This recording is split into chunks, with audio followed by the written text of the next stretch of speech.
Britain के महान philosopher Brayton Russell ने कहा था, जंग ये निर्णय नहीं करती कौन सही है, बल्कि ये बताती है कि कौन बचा।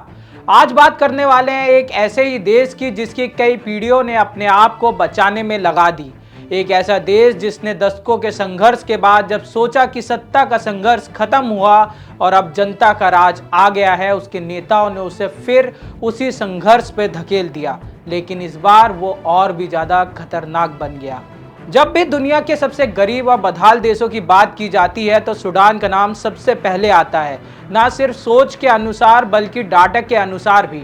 सूडान की ये हालत कुछ नई नहीं है। सूडान ब्रिटेन से अपनी आज़ादी के बाद से ही दुनिया के सबसे गरीब देशों में से एक रहा है। पर हैरानी की बात यह है कि सूडान अपने संसाधनों की वजह से दुनिया का सबसे अमीर देशों में से एक है।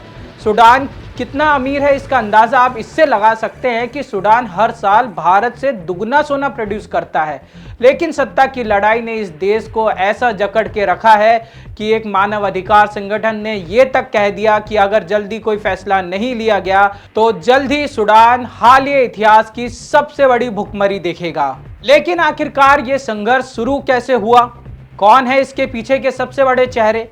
कैसे आम जनता ने इसकी कीमत चुकाई और क्यों विदेशी ताकतों का नाम इस संघर्ष में आ रहा है? नमस्कार, मैं हूं यथार्थ और आप देख रहे हैं इंटरनेशनल खबरों से जुड़ा हमारा शो दुनिया दरबार।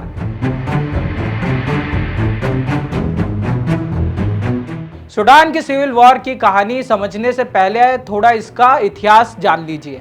1956 में सूडान ब्रिटेन और मिस्र के संयुक्त शासन से आज़ाद हुआ। आज़ादी के बाद देश में कुछ समय लोकतांत्रिक सरकार रही, लेकिन जल्दी सरकार विवादों में पड़ गई। कारण था सूडान की डेमोग्राफी। सूडान में मुस्लिम और ईसाई आबादी लगभग बराबर के अनुपात में थी और दोनों धर्मों के बीच संघर्ष और भेदभाव बना रहा था।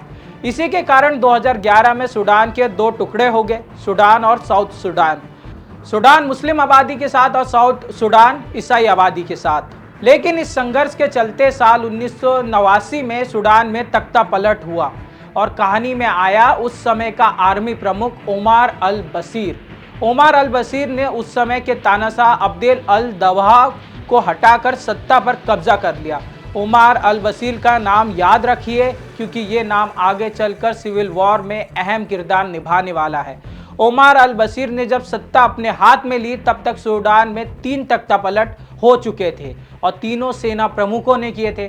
ओमार इतिहास से सीखने वाला था। उसने अपनी सत्ता बनाए रखने के लिए किसी एक सेना पर निर्भर होने की जगह कई सैन्य ग्रुपों को बनाया और समय समय पर उन्हें एक दूसरे के खिलाफ खड़ा कर दिया।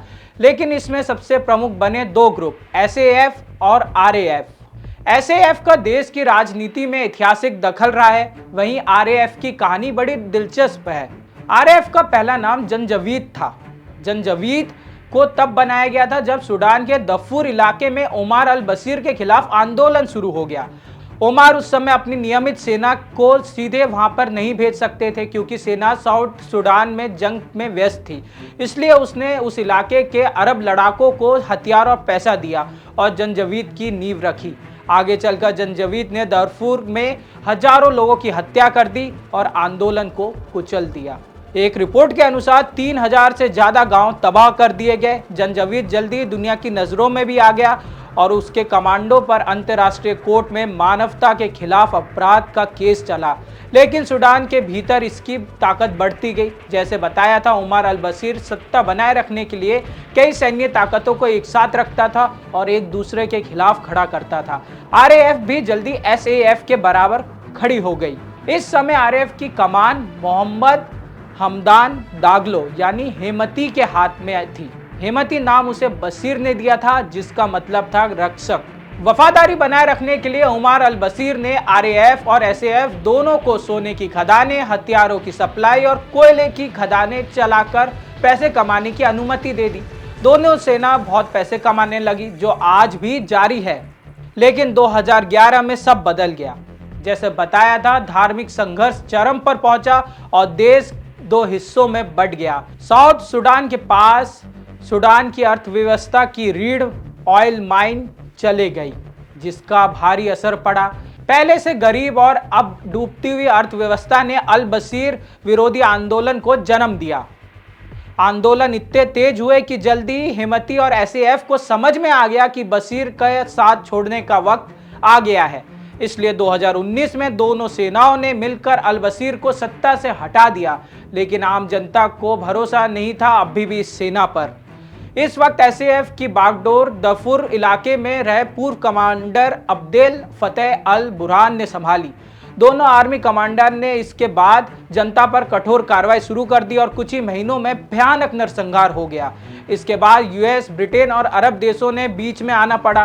भारी दबाव के बीच सेना और जनता के बीच एक डील हुई। सेना पहले 21 महीने शासन करेगी, फिर 18 महीने जनता, जिसके बाद लोकतांत्रिक प्रक्रिया की शुरुआत होगी। इसके लिए एक काउंसिल बनी जिसमें बुरहान और हेमती दोनों सदस्य थे। एक प्रधानमंत्री हमडोक नियुक्त किए गए, लेकिन ये व्यवस्था ज़्यादा समय चल नहीं पाई। बुरहान और हेमती की दखल अंदाजी की वजह से प्रधानमंत्री ने इस्तीफा दे दिया। इसके बाद बुरहान देश के डिफेक्टो लीडर बन गए और हेमती उनके नंबर 2। सब कुछ तब बदल गया जब बुरहान ने हेमती के सामने शर्त रखी कि वो आरएएफ एसएएफ को 2 साल के अंदर मिला दे, लेकिन हेमती इसके लिए 10 साल का समय मांगा। इसके बाद दो दोस्त जो कभी साथ थे वो एक दूसरे के दुश्मन बन गए और देश को गृह युद्ध यानी सिविल वॉर में झोंक दिया। दोनों सेनाओं ने अपनी ताकत एक दूसरे के खिलाफ खड़ी कर दी। 2023 में अब तक 1.5 लाख से अधिक लोग मारे जा चुके हैं। 1 करोड़ 20 लाख लोग अपना घर खो चुके हैं।